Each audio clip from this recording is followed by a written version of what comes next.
Don, are we good? Yes, I'm recording. Ah. Okay. This is my actual dining room. See how well staged it is, except I sort of forgot about the dog stuff over here. So one morning, I was at the breakfast table, and it was my husband and my daughter. My daughter was about 6 at the time. And she looks up at me and says, "Mom, I think everybody in the whole world should say the Pledge of Allegiance every morning." Perhaps your reaction was like mine, and initially was immediately, but that's not appropriate for everybody in the whole world out there. Now, fortunately, apparently I have the appropriate amount of caffeine in this space. And my mind was thinking, I paused.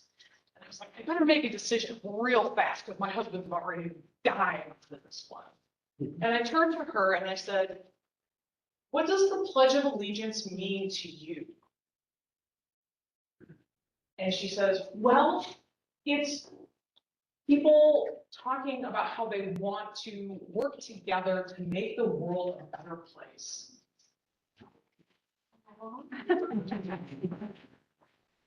And I turned to her, and I was like, wow, like, would the world really be an amazing place if we all got up every morning and set that intention, right, to work together? And the thing is in this moment, right, our autopilot was that you're wrong. We can't do that.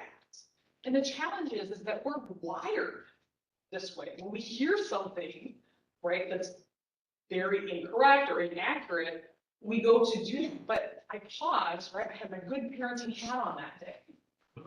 And I thought, well, where does this come from? Like, what is it? Because we're not, we don't have American flag hanging out on the front yards. What is it that appeals to this? That my 6-year-old felt compelled to share this at the breakfast table. And so we have moments where we can choose to connect or correct with people. And the challenge is we're on autopilot all the time. So really, when we think about this, every moment we're in this choice between partners or opponents, right? Do I lean into the curious side and see where the connection, where's that nugget? Or am I drawn potentially to this oppositional side? And this is a choice. Like I said, there's a continuum here. This is a choice that we get to make in every interaction. And the subtitle of this is Curiosity and Connection, Your Advantage in a World of AI, right? The challenge is there's all this facts and data that's out there. We got all this communication we got to do. We got to speed things up. And the challenge is that we're having this conversation. Sometimes we're always left wondering if it's any good, right? So this is one of my favorite parts of the presentation. So caption this photo for me. What's happening? What's this guy feeling in this picture? He's explaining something. Okay, explaining something. What else? Defensive. Right? So when I first saw this picture, right, it's the how many times do I have to say this? Shall I say it louder? Shall I put it in all caps? Should I slow down?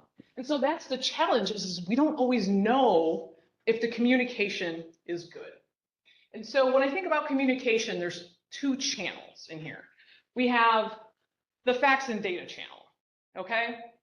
I love facts and data. My background is engineering. When I went to Michigan Tech, I was going to solve the world's problems with math and science. And then I got out into the real world. And the farther that I got from that piece of paper hanging on the wall, I learned about things like emotional intelligence, and we can't do this all on our own. And so AI is out there, right? AI is going to save the world or whatnot. I don't know what everyone's level with AI is here. I use AI all the time as a way to supplement the thought tornado in my brain, to drive clarity, to take something that's this big and condense it down into something that is this small. And AI is, right, we'll say is much better on the facts and data side of things.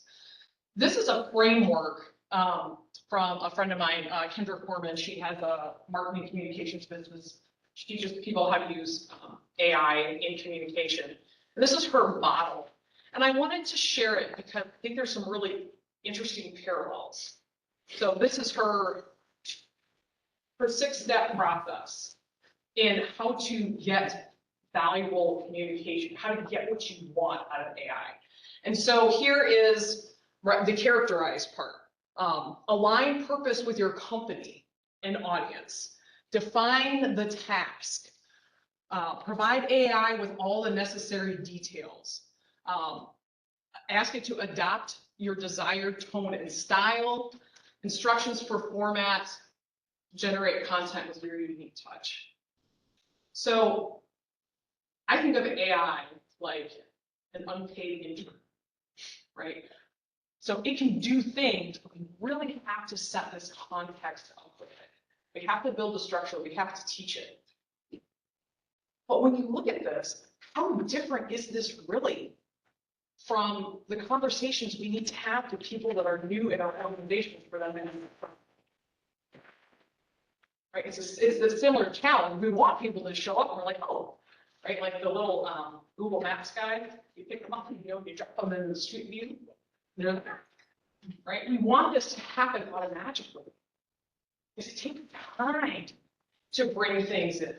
But it's just an interesting parallel between, in order to get good data, get good results out of AI, you have to do a lot of the similar things with people in our organization. And a lot of that is around the connection, the context, the resources, and whatnot. So I like to think about this when we have interactions with people. So there's a spectrum here, okay? It's not A or B, but I like to simplify things. When you get done with a conversation with people, do you feel like you've climbed a mountain together, right? You get to the end of the project, everybody's happy to be there, we're high-fiving, or do you feel like this? Like you've been dragged through the mud, right? We made it, like the sliding into home base kind of thing. We made it, but it wasn't pretty. And so we have choices in how we approach challenges, projects, products, how we show up in everyday situations. And so this is something that we do actually have power to control. And a lot of this is related to the second part of our communication model, and that's the emotion and motivation side of it, right? This was the part, it took me a while to learn. And that's really what I want to dig into, because the challenges in our organizations, anybody can go to any company and can get a to-do list.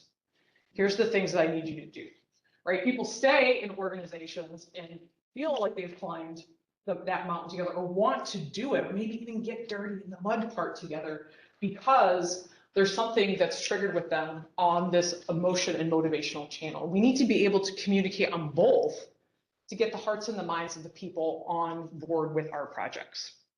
So talk about this, because ultimately, right, the challenge, right, the guy that was explaining, right, we can lead a horse to water, we can give them everything, but we can't make somebody drink, right? That's the magic, is to get that buy-in that we're looking for. So when people meet me, they go, there's a couple things. They're like, okay, yeah, she's an engineer. I get one of two responses. One is that explains a lot. And two is, but you know how to talk to people. So to complement my engineering, my other personal passion project is ski patrol. I love to ski. Ski season is coming up. We just did the ski swap in our area last weekend.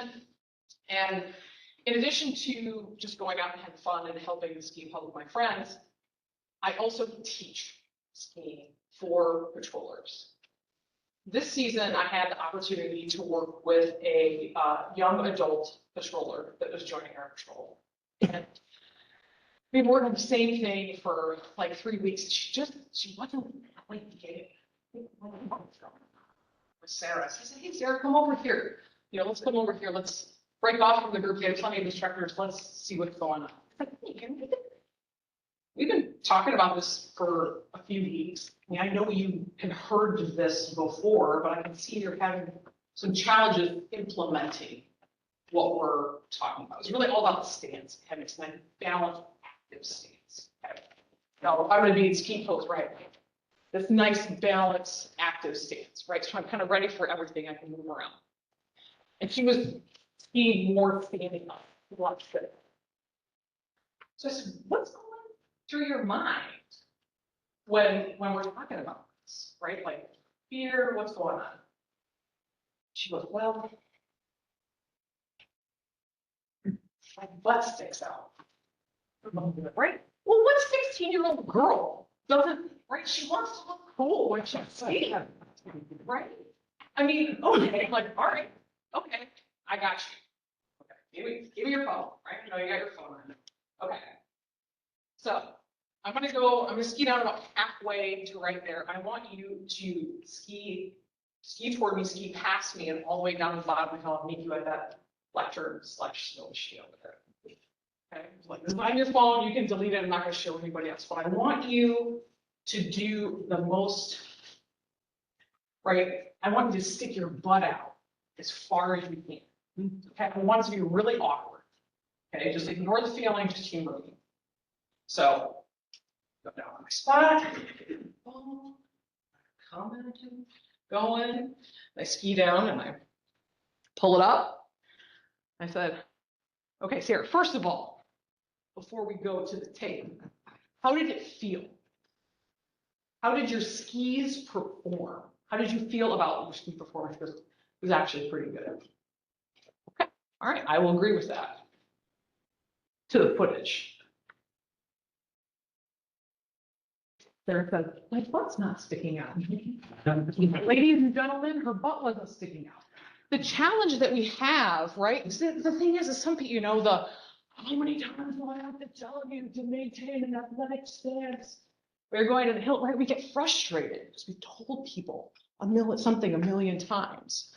But when we pause to understand what it is that's getting in the way of the execution, that's where we start to find some of the gold. So this is Mars resistance to change model. And really what we're looking at here is there's three different layers. There's the, I don't understand it. Like I literally, like, can you draw me a picture? I do not understand what it is that is going on. The, I don't like it or agree with it, right? So that's kind of where Sarah was at. She's like, yeah, no, I'm really not feeling this. My butt's sticking out. And then there's the, I don't trust you part. And it's not that it's A, B, or C. We can have any combination of things that contribute to some of the resistance that we have with adoption of these things. But what happens a lot of times, right, when somebody doesn't do it or get it, we go right up here to understand. Here, let me tell you. Let me give you more information, because obviously if you have the information, you will arrive at the same conclusion that I have. And so that's where this curiosity and connection part comes from. You know, we look at AI and internet, like the coaching that I do with my clients. They read books, they go to seminars, they have all of this knowledge, right? They know they should delegate, or that they should do that. They have all those things, but there's an internal resistance to doing it, right? They think their butt's sticking out, or right, they're worried about perception, or it doesn't feel authentic. And so that's the challenge when we're looking to make change, when we're looking to get change for ourselves, for others, right? So there's some different things that we need to leverage some of these curiosity aspects to understand what part of this is the challenge. So I like to say that you can't automate connection. So anybody who's out there messing around with tech, right, API, in order to get these systems to talk together, we have to have the right API connections plugins in order to get kind of coders and all this stuff to do it. You got to be able to plug it in so these softwares will connect. But the challenge is we don't just come with that. We aren't able to plug the USB stick in here and take it out and insert it into somebody else's line. And so we build that through building these relationships, through building the connections. So we can get there, right? Sometimes we meet people and we're like, this is the easiest relationship in the world.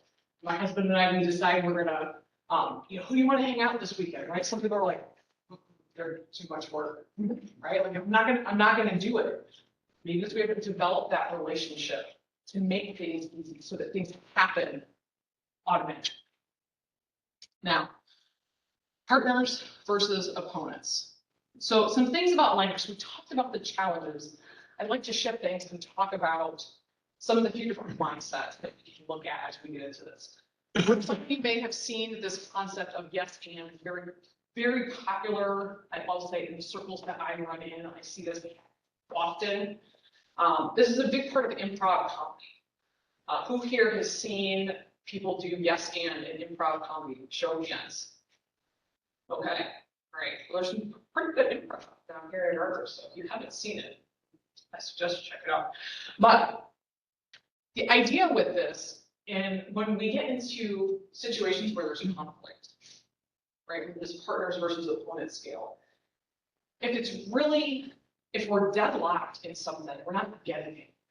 Right? And there's this fear that, oh, if we let up that we're going to get bulldozed. In reality, there's at least 10% something about that person's position, stance, whatever it is, that you can get behind. And so I challenge you, right, to open up to that partner mindset, find that nugget, find the thing that you can say yes to, and then add to it, right? How can we start to kind of take like a little baby step forward here, a baby step forward here? Find the commonality between, what are some of the similarities, or what are the things that you are willing to move forward with? Okay. So that's our partner's language, is the yes and. The opponent's language is but, right? We're like, oh yes, but, right? So but is right, and so it's just, I won't say it's simple math, right? 2 and 2 is 4, right? 2 but 1 is not 1, but it's the same effect that we get into. And so when we think about like how we build, so in martial arts and in Aikido in particular, it's all about redirecting somebody's things. It's not about hurting anybody, right? It's not this karate thing where we're throwing up blocks and trying to stop all that energy. That's a lot of work, and you can get hurt. And I'm all about using the least amount of energy possible, right? So how can we redirect? How can we use curiosity? How can we move some of this energy around and build and redirect those conversations? So if we think about boss is the opponent's language and is the partners. My husband pointed out to me when he saw this slide, he said, I would rather be in a room with a bunch of ands than a bunch of buts. Right? So how are we building, how are we creating these relationships? And so the other part of this, I love this slide, because I'm in a room with quality people. Yes, right? So if we think about the challenges is, when we were doing how many times do I have to tell you the same thing over and over again? This is not accurate, precise language. This is me saying the same thing over and over and over again, and it's not getting through. It's not, nothing is shifting, okay?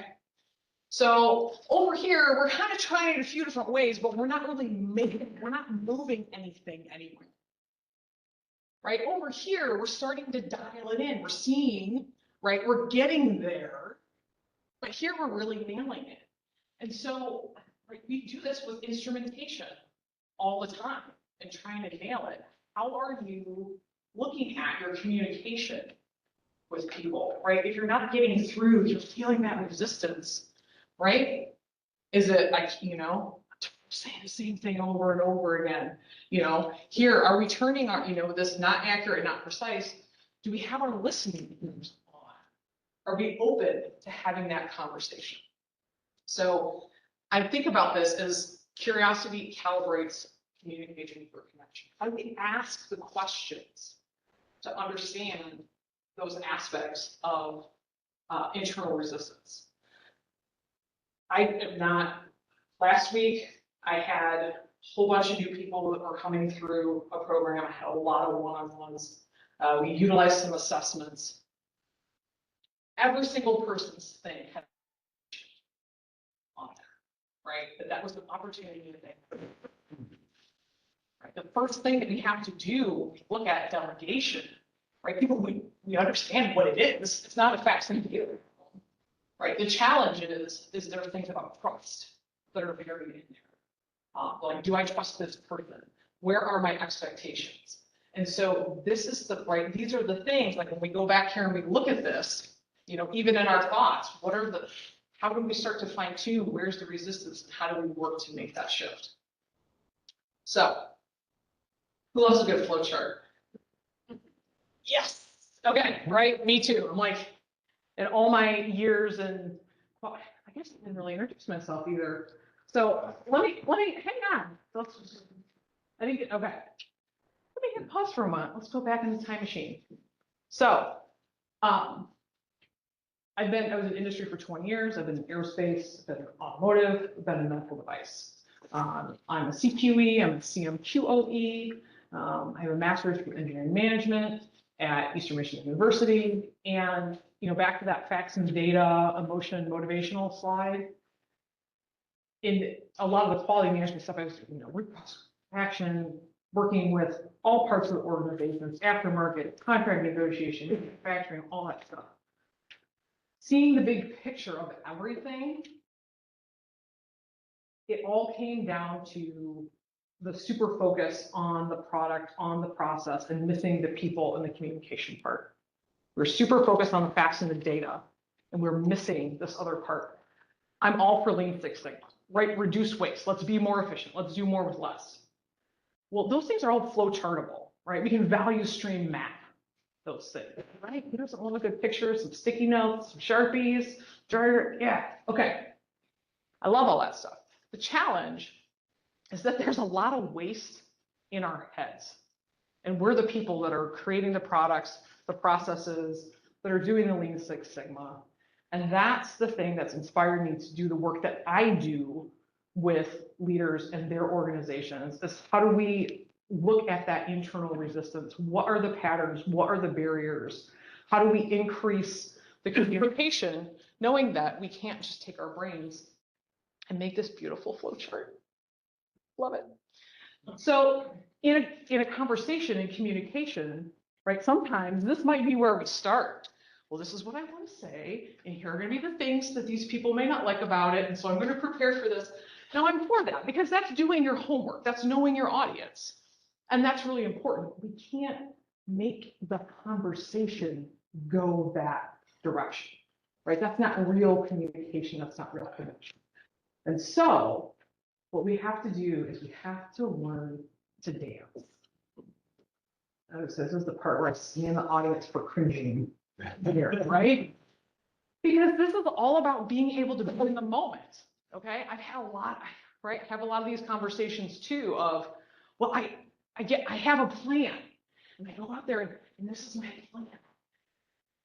And then somebody asks me about it, right? And I wasn't prepared for that, so I have to go back and I have to consult my plan again. And so, right, that slows things down. We're talking about process and efficiency. That's the thing that slows things down. So how can we work on being more in that moment, having those conversations, make sure we actually understand what the question is, or pulling my move, what does that mean to you? Right? To really like, where did this question come from? Right? Because I don't have an answer to that, but what does it mean? What's important to you? Where are we going with this? That's the part that speeds these things up, right? How do we learn to dance in the moment? So what does that look like? And here's just a couple things. So the partner's language, how, what, right? This is simple, open-ended question stuff. Not the, you know, did you this, does that thing, right? Stepping out away from the yes and no and moving into these open-ended questions. Now, some of you guys are gonna have strong opinions about this, but just bear with me. So my oppositional open-ended word Why? is, nailed it. So, what's your name? Mona. Thank you. Why? Why? Oh, I did it. I just did it. What has me putting that in the opponent's category?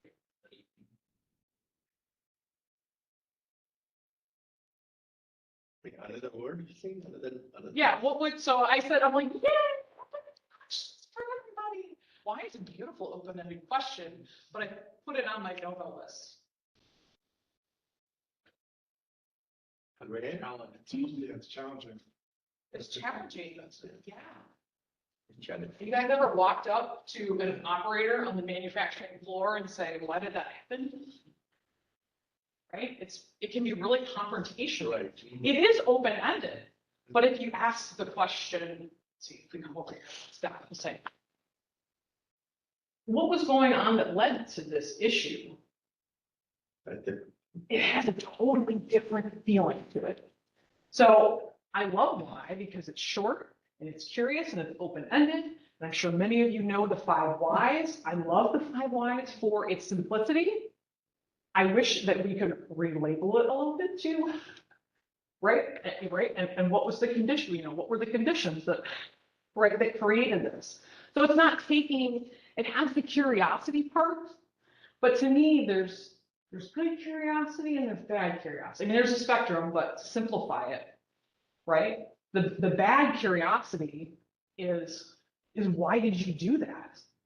The challenge is so often we're problem solving, we're troubleshooting. People bring us things, we're going to fix things, right? And we're curious, we're going to get in there, and we're going to solve it. But when we decide that we're going to solve somebody or fix them, people don't like that, right? It drags us into this opponent's part. So, I mean, language is important, and I mean, I pay attention to it a lot, but man, every once in a while, when this word comes in to my mind, I'm like, ooh, like it feels spicy almost, because I've tried to work to weed it out. So this is part of that, like, yes, you know, like the intentions are there, they're good. We don't always understand the impact that we have. We're going to come back to that too.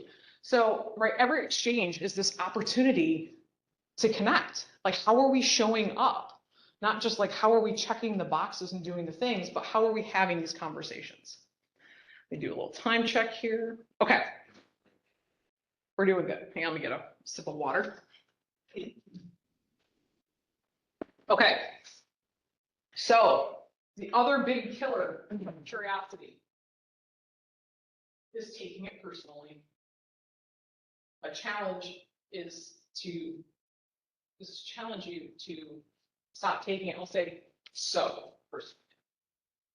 And the reason behind this is because it's really complicated slides here. Okay, we'll dive in. In the world, this is my like communication funnel here. Okay. So we have some ideas, thoughts, experiences. There's stuff that's going on our head. My mind goes like 1,000 miles an hour with gusts up to 2,000 miles an hour. It's like, right, it's hurricane winds. Okay. Well, then I have to figure out what actually comes out, right? Verbally, non-verbally, how do I express what it is that I'm experiencing? Then, right? Sure. Okay. Then it goes that we reduce it even further to what you guys actually pick up on. What, you know, what are you paying attention to? What do you happen to pick up onto? And then, right, you get to reduce that down into something that has a meaning. And then we do this again. Right? It comes out here, and now we're in, right, and now we inhibit your space in your mind. And we have to go through this whole reduction portion again and kicking this back and forth. And the whole thing is that we have no control over the path of the loop. We don't get to control exactly what they pick up on. We don't get to control the meaning they make out of it. We don't have control on how they turn that around and how they choose to express them. This is a 50-50 partnership in this dance. But what we do have control over is this part, the part that's in our heads. And so when I say, right, stop taking it so personally, is that in this communication part, right, what we receive from the other people tells us more about that person than it does about us, right? It's what we're looking at is their response to us, right? Maybe they're really frustrated. Okay, well, but like I didn't intentionally make them frustrated, right? We all have our own responses. So I look at it this way. So working for an organization, I walked out of a receiving inspection. Had some non-conformance report that I was following up on. I don't remember what the matter was. And so I asked the receiving inspector for some data on this. Hang on, right? So we put down the materials. And it gets on the phone and says, yeah, it was Kris the auditor. I'm like, really? Look at Kris the auditor. It's like Kris the butcher, right? It's like bring to it, right? I'm like, oh, I can't wait to dive into that one. So he finishes this conversation and we do our stuff. I said, hey, can we go back to that? You know, I heard, Kris the auditor. I was like, I've never audited this person before. Right? Like he was a newer guy, he was we've never met. Right? I could have taken that really personally. Well, I don't like you much either. Right? And so I was like, hey, whatever, I heard that. And it was just like, I didn't say, well, did you actually know I'm doing this stuff? And that was part of the thing. I was like, I'm just gonna follow about this. Like, I'll take it anybody. Where we had this conversation, he's like, oh man, the company that I was at before, the quality and it was the thing, like people are afraid, right? It doesn't even his response that had nothing to do with me other than I happened to be the person who asked him a question. So we just don't know. We can use that data for thinking about our calibration circles. We can use that data to ask questions or start to understand some of those perspectives of how other people perceive us, even if they're wrong. Okay, so blind spots. Who has a blind spot? Every single hand in this room, right, should be up. So, right, this is the challenge. How do we find them? But the big part is that we have them. And there's these little pieces of data that float around there that can help us identify some of those things. If you have a really trusted person, you could go up to them and be like, hey, what do you think my blind spots are, right? But that requires a whole other level of trust, right, to do that. And there are absolutely like assessments and things. There's this one, it's not my favorite assessment tool, but the company that asked me to use it, they brought in this new thing about blind spots, which shows you the difference between how you rated yourself versus how other people rate, so it shows you where the greatest difference is to try to help you identify some of those things. Interesting. But the big thing is that we have all of this, and we don't always. I look at it as I can never experience a movie for the first time. I had an opportunity. It was actually in Ann Arbor, here, years ago. I went to a mindfulness-based self-compassion workshop because I have a pretty tough inner critic, pretty high achiever, I like to follow rules. I'm an engineer. Okay, enough said. And beautiful, right? Beautiful event put on by like some of the top people in the country in that space. And there was an activity that we did where we were at a table and we were given 5 minutes to reflect on a challenge that we've overcome in our lives. So we had a few minutes to think about it. And then the activity was really simple. Okay, the first person did this, right? They talked for 3 minutes and shared their story. Well, the rest of us did this. We said nothing for 3 minutes. Guess what I learned? Nobody? I'm not going to get offended. Give a hard time not talking. I'm a big interrupter. People can say something, right? And this is, I'm thinking like, oh yeah, so time I can. It's like, and I get it. And then this is my desire to connect and reach out to these people in the moment.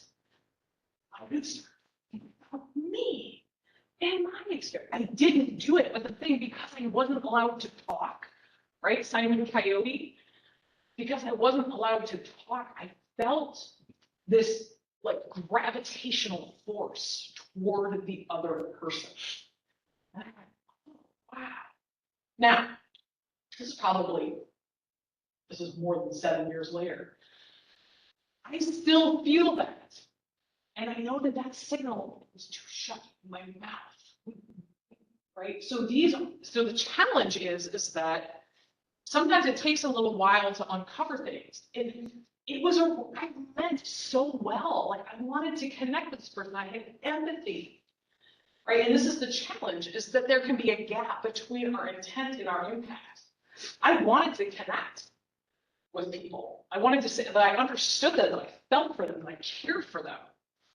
And I was being a jerk, right? I was interrupting. And so this is the challenge, is that, like I said, all the leaders that I coach, like they all come from such a good place, but they don't always understand the impact. It's not even that something is negative, they just don't, right? They can't see it, experience it on the other end. So how can we be aware of what's going on, how we have those conversations and do some of that work? So be on the lookout for some of these things. So my favorite quotes, between stimulus and response, there's a space. In that space is our power to choose our response. In our response lies our growth and freedom. Right, so again, back to this partners versus opponents aspect of things, we get to choose where we show up on that spectrum in every conversation. Right, so just like that, right, we get this instinctual, right, we have triggers, we all have them, okay, you don't have to come and confess to me afterward, but we all have those things that send us into autopilot, right, to that well-worn neural pathway where we basically give up our ability to be in the moment, decide, and have that intention. So I do have so if you want, I've got some resources for you. Here's a QR code. This goes to my website /ASQ. If you're online, actionnewscoaching.com/ASQ. You can download, so I have, it's called your one-on-one upgrade toolkit guide. It had a bunch of curious questions in it. And so we're trying to shift from the closed things to the open-ended questions. I meet a lot of leaders, they don't do one-on-ones because they're not valued, because they're just status updates, right? It's all facts and data. There's no connection with anything. We're not learning anything new, right? So if you're trying to avoid the hashtag, this could have been an email, right? There's an opportunity to relook and rethink how you're showing up in those, how you're supporting people, how you're turning them into strategic conversations.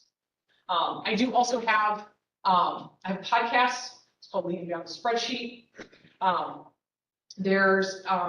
If you go to the QR code, if you put your email in to get that, I've got a link to an episode related to what we're talking about today. I also have, I got some swag, little clipboard up here. If anybody has been like, oh my gosh, just crushed it. I love the idea here. Now what do I do with this? My calendar's pretty full, but I have some time set aside in the next few days if you'd like to have that conversation. So we take the partner's promise with me. We're in a pinky swear. So you can hold your hand with your pinky and we'll say it all together.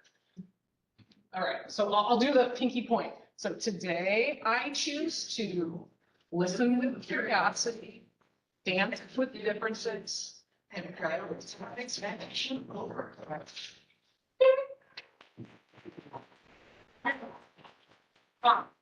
So with that, there's that link again. Thank you so much. So here's like the final thing. So what happens at the end of the presentation? What's the final slide? Questions. Yeah. So how many times? Okay. So how many times? So questions, is that open-ended or closed-ended? Right, a lot of times, right, it's like, are there any questions? Were you paying attention? Right, did you take good notes? Are you going to judge how well I've sent this through? So again, words can be really important. So I didn't actually have a question slide here, but what I would say is right in this moment, how do you roll the red carpet out? Right? You give a presentation and you're done, and everybody just goes, okay. And they walk away. Right? And at work, you want to have conversations.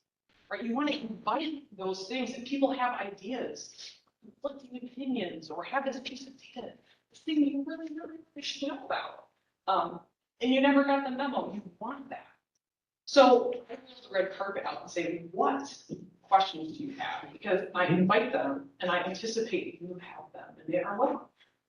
With that, I will say, what questions do you have? I have 21 people on the WebEx. Yes. Informed them that I'm watching chat for questions. If anything comes up, I'll shout out. Okay. And we have a few more people than I thought we'd have here tonight, so this is good.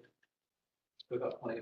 So just to the audience, and I'll watch chat. We won't ask why. What's that? We won't ask why. All questions are welcome. Yeah, no, yes. Okay, so in this day and age, right, tech is paramount. Do you think that that is really kind of our downfall nowadays because like inhibiting the, how would you say, interpersonal communication? I think asynchronous communication makes curiosity and connection challenging. Because we lose the nonverbals on it.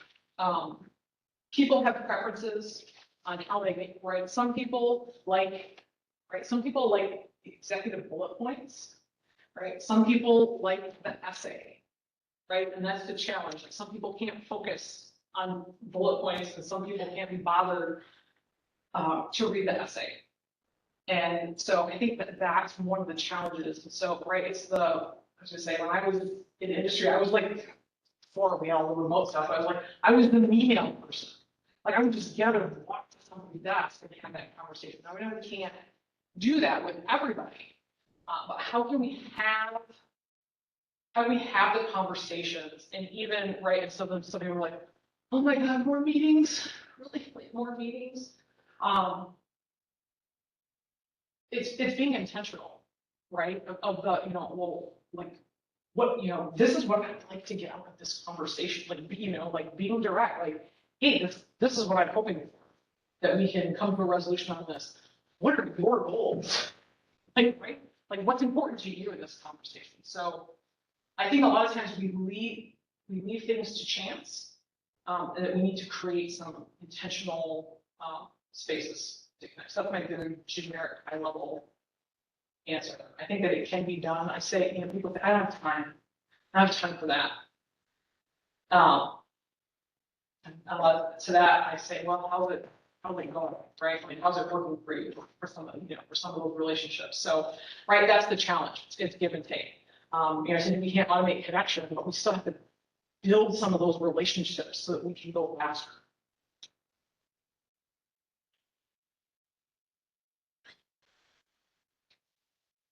So what would you propose beyond like the storming, norming, forming, conforming construction, which is what most people talk about when they talk about building connections within a team, which is more complicated than one-on-one.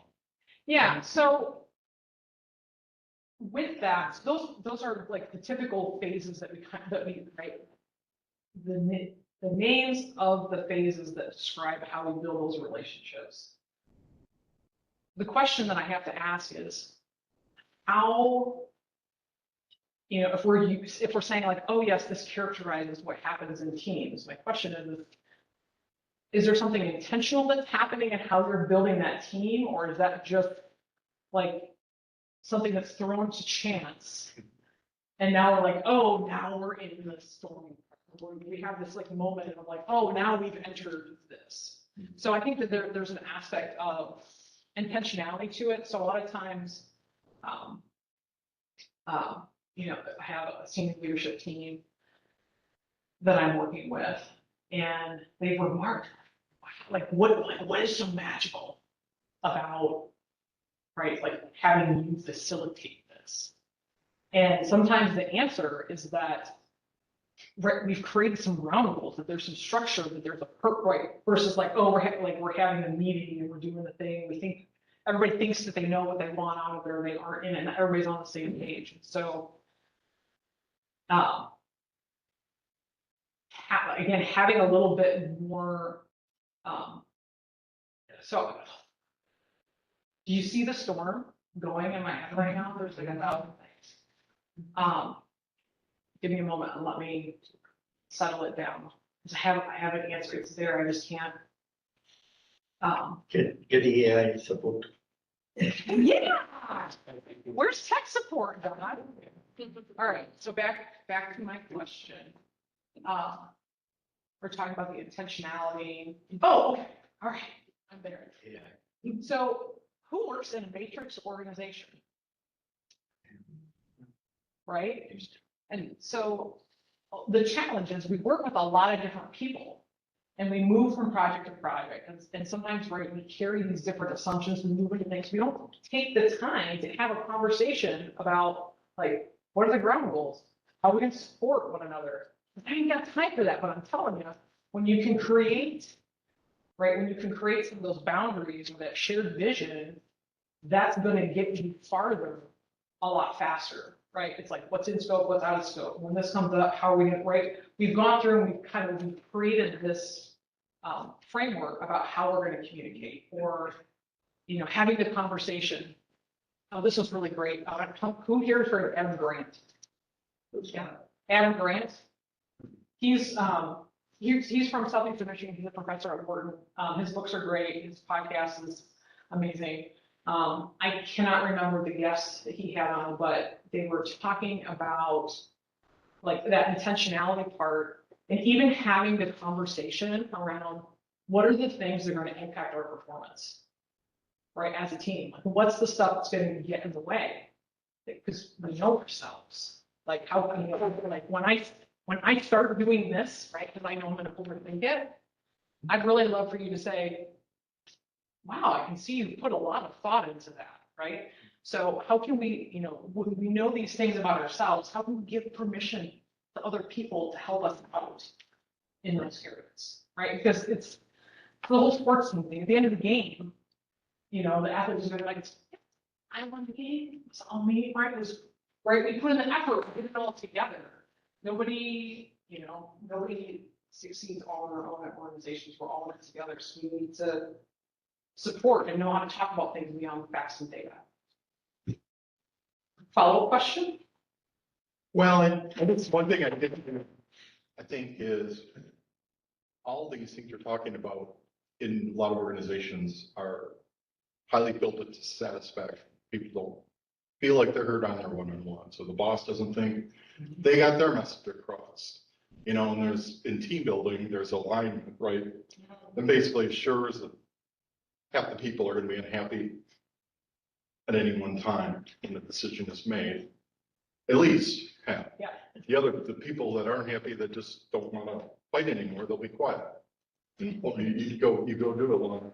It's been through the alignment process. You walk away from it and you might have gotten what you wanted. Almost like you got a gray solution to your problem. Yeah. So I have this sign-up sheet here. Right, but that's the thing, is that I totally acknowledge that I'm coming here spouting off stuff, and you guys are like, yeah, that's really great, Kris. Thanks. Now I gotta go to work tomorrow and I have no idea how to put this into practice. Right, that's a challenge, is that we all have, who here's done a DISC assessment or some other form of assessment in the workplace? Okay, so you don't have to reveal your style. What was one of your big takeaways from doing that activity?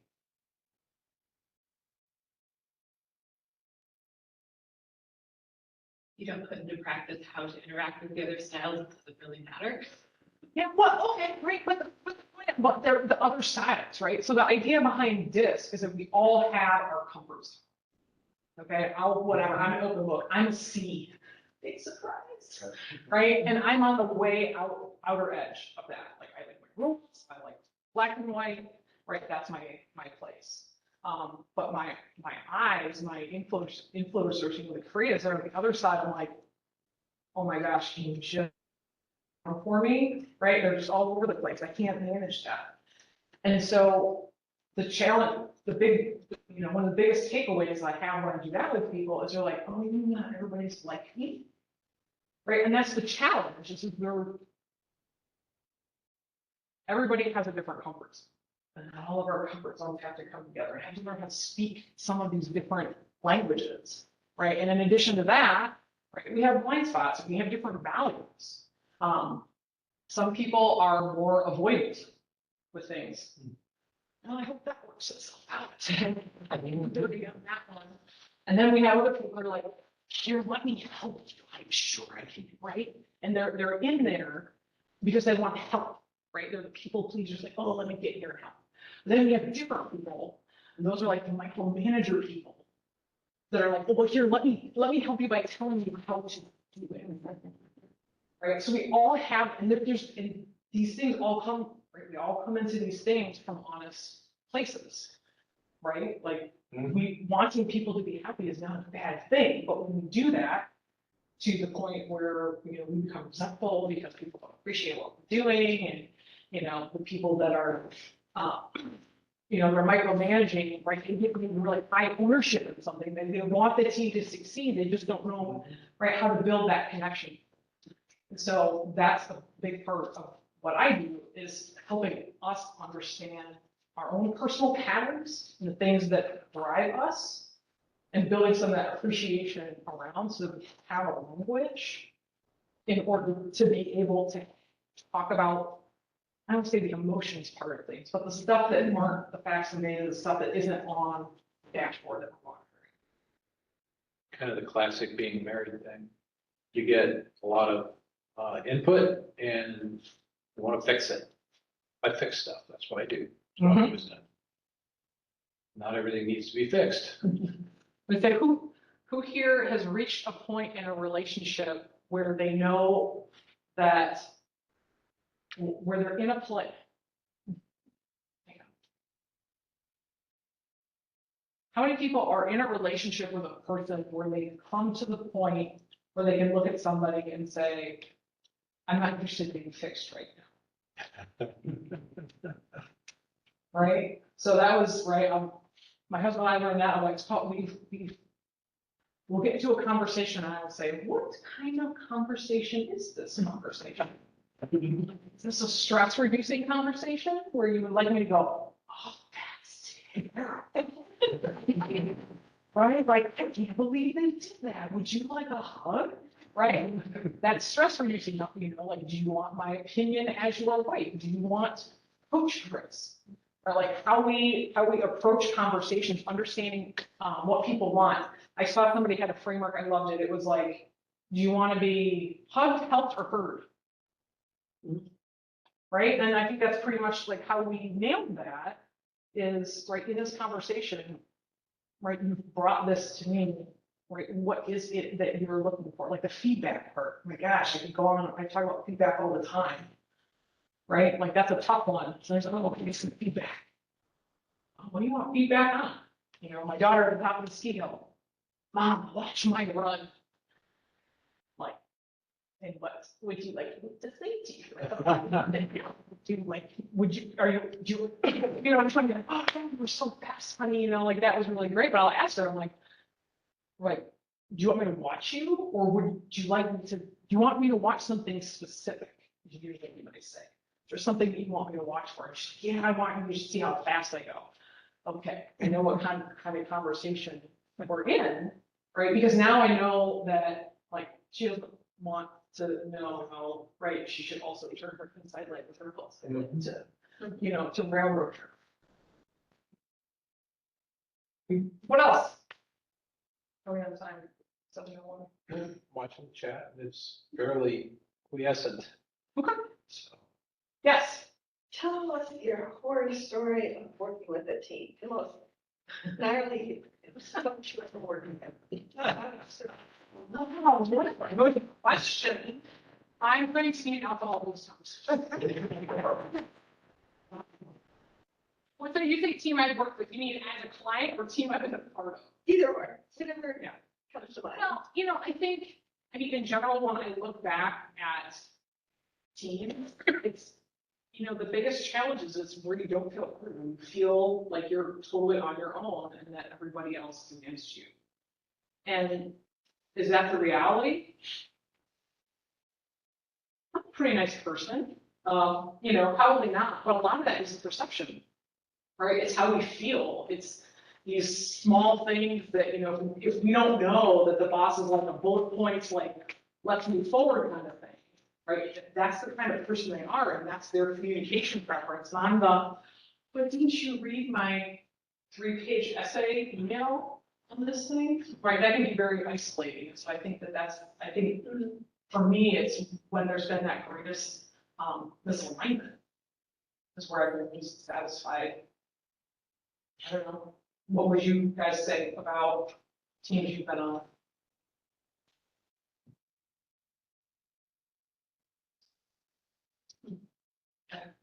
Well, for me, the hardest one was picking up a team from a manager who was fear driven.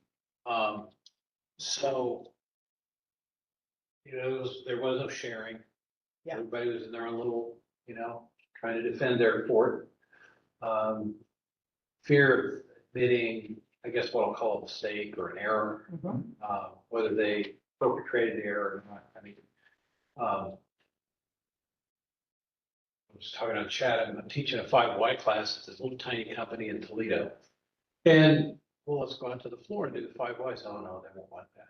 Well, why? They're gonna think you're accusing them of screwing up. Why? Well played, well played. Why would they think that? Because every time it comes out of their station, they get beaten, Oh, okay, fine. Well, all it was process. We're trying to talk through all that. It's just been interesting.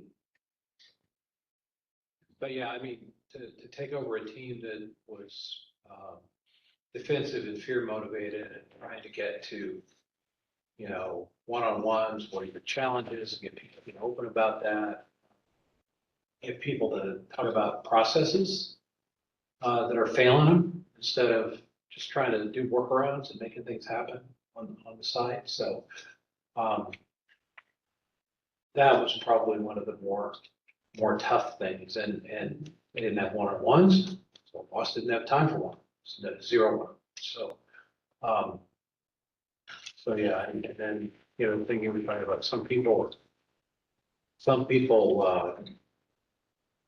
want you to listen to direct facts, and other people just kind of need a hug. Yeah, I mean, that's learning how to read that part too. Yeah, And if you're a hugger and people want facts, right, that's, you gotta know your audience, and that internal resistance. Okay. All right, Great. well, thank you. I would say thanks for sharing with me. I got some notebooks and Post-its and little glass wavy there and things. So Oh, if you're like me, you can never have enough of them. Thank you so much for doing that.